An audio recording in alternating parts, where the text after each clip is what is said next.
मित्रांनो, नगर जिल्ह्यात पहिल्यांदाच मध्य अश्मयुगीन संस्कृती कुठं सापडली? तर नेवाशात. मुळा, प्रवरा आणि गोदावरी या तिन्ही नद्यांना एकत्र आणणारा तालुका कोणता? तर नेवासा. ग्रंथश्रेष्ठ ज्ञानेश्वरीची रचना कुठे झाली? तर नेवाशात. भगवान विष्णूंनी मोहिनी राजाचा अवतार कुठं घेतला? तर नेवाशात. किसनगिरी बाबांना संतपद कुठं मिळालं? तर नेवाशात. आता एवढा धार्मिक आणि आध्यात्मिक वारसा लाभलेलं नेवासे राजकारणाच्या बाबतीत कसं मागे राहील? तर नाही. नेवास राजकारणाच्या बाबतीतही तेवढंच प्रगल्भ आहे. नगर जिल्ह्यातला हा एकमेव मतदारसंघ आहे जिथं कोणताच नेता सलग दोनदा आमदार झाला नाही. मुळात हा मतदारसंघच मुळी 2009 ला स्वतंत्र झाला. त्यापूर्वी हा तालुका अर्धा नगर नेवासे व अर्धा नेवासा शेवगाव असा विभागला गेला होता. त्यातही दोन वैशिष्ट्ये होती. नगर नेवासा मतदारसंघात कधीच नेवाशातला नेता आमदार झाला नाही आणि नेवासा शेवगाव मतदारसंघात कधीच शेवगावचा नेता आमदार झाला नाही.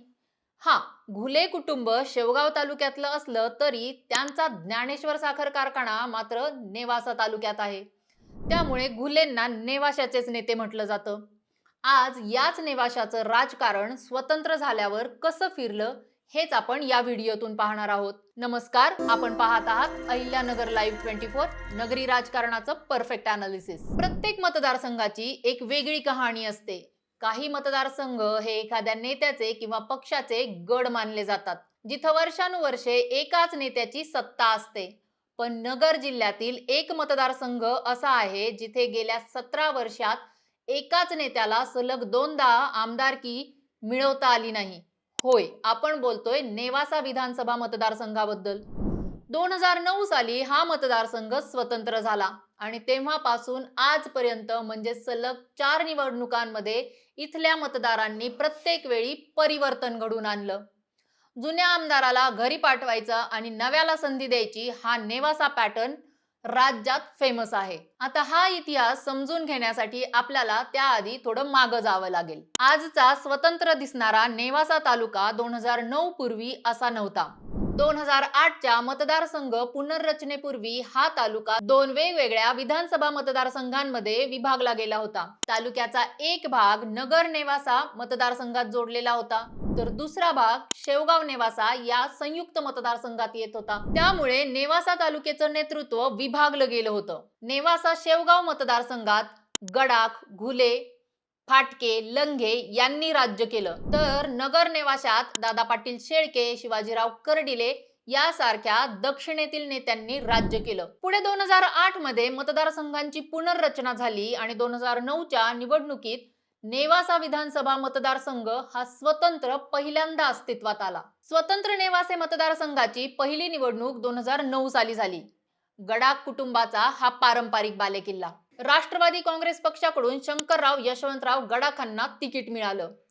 गडाख हे यापूर्वी 1999 साली नगर नेवासे मतदारसंघातून लढले होते, परंतु तेव्हा शिवाजीराव कर्डिलेंकडून त्यांचा पराभव झाला होता. आता 2009 ला शरद पवारांनी पुन्हा त्यांच्यावर विश्वास दाखवला. त्यांच्या विरोधात होते भाजपाचे विठ्ठलराव लंघे. स्वतंत्र मतदारसंघाचा पहिला आमदार कोण होणार याकडे जिल्ह्याचं लक्ष होतं. या पहिल्याच लढतीत नेवाशाच्या जनतेनं शंकरराव गडाख यांच्या गळ्यात विजयाची माळ घातली. त्यांनी 21,486 मतांनी विजय मिळवला. गडाखांच्या रूपाने नेवाशाला पहिला स्वतंत्र आमदार मिळाला. कार्यकर्त्यांना वाटलं की आता गडाखांचा हा बालेकिल्ला अभेद्य झालाय, पण खरी गुंतागुंत तर पुढे होती. 5 वर्ष सरली. 2014 ची निवडणूक आली.